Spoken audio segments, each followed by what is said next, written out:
Bonjour, alors ce match contre Sochaux, c'est un gros match parce que ça peut avoir des conséquences sur la suite de la saison, à la fin de la saison. Bonjour, oui, c'est un gros match. Après, voilà, on n'en fait pas non plus tout un foin, comme on va dire, mais sinon, c'est un match important, oui. Et puis, on veut prendre les 3 points comme tous les matchs.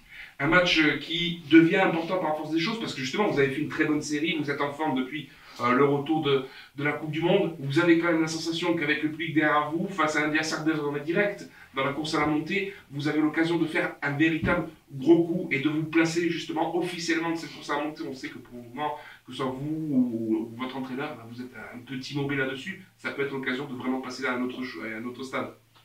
Oui, franchement, ça peut être l'occasion voilà, de basculer, on va dire. Mais maintenant, nous, on prend match après match. On n'est pas non plus focus sur ça. Les objectifs du club ont été atteints.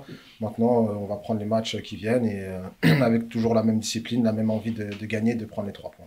Vous dites prendre match après match, ça veut dire que c'est que du bonus qui reste à venir. Et pour aller chercher encore plus haut dans ce bonus, il va On falloir va, commencer par ce flow. ouais, on va dire ça, c'est que du bonus. Maintenant, on veut finir le plus haut possible. Donc voilà, et puis avec la même détermination, et pourquoi pas, à la fin, peut-être rêver, ouais. Après le match contre le Paris FC, l'entraîneur Régis Broy avait dit que ça allait être la première fois aussi que le groupe allait connaître un tel contexte de match. Est-ce que là, ça a eu le temps peut-être de cogiter sur les 15 derniers jours? Comment vous le sentez, ce rendez-vous de demain? Bah, franchement, la semaine s'est très bien passée, je sens le groupe concentré, le groupe vit bien, donc c'est quelque chose qui est bien, et c'est toujours bien de travailler dans une bonne humeur comme celle-là. Donc maintenant, on prend ça comme les autres matchs, hein. On va se donner à fond, comme je l'ai dit tout à l'heure, et puis on va tout faire pour remporter ce match. On sait que le coach avait dit après le match contre Paris FC que le groupe ne s'en rendait pas forcément compte du niveau auquel il était et de ce qu'il produisait depuis le retour de la Coupe du Monde. Est-ce que ce match à Paris, ça vous a servi de prise de conscience? Oui, quand même un petit peu. On sait que voilà, on a réussi à prendre les 3 points à l'extérieur. C'était plaisant. Et voilà, maintenant on s'en rend compte. Nous qui sommes dedans, c'est difficile d'avoir un peu de recul.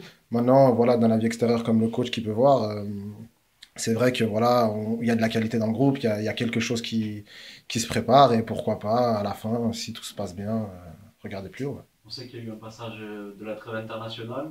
Ça veut dire qu'il peut y avoir des cassures pour certaines équipes. Les 5 équipes de devant sont sur 5 matchs en défaite. Ouais. Il peut y avoir des surprises. C'est ça, bah, souvent en retour de trêve, il y a souvent des surprises. Donc on n'espère pas être celle-là. Et on espère continuer sur notre bonne série et faire des matchs sérieux comme on l'a fait jusqu'à présent. Et puis à votre poste, on a l'impression aussi que l'arrivée de Florian Bonheur, qui peut jouer des deux côtés, ça a servi à mener encore plus d'émulation sur votre poste, en tout cas de latéral à gauche, où vous avez désormais une vraie concurrence. Non, mais c'est bien. La concurrence, ça pousse toujours le groupe vers le haut. Donc c'est toujours intéressant. Donc c'est bien, on se tire la bourre. Et comme ça monte aussi le niveau à l'entraînement. Et tout le monde se bat pour sa place. Et c'est ça qui est bien, ouais.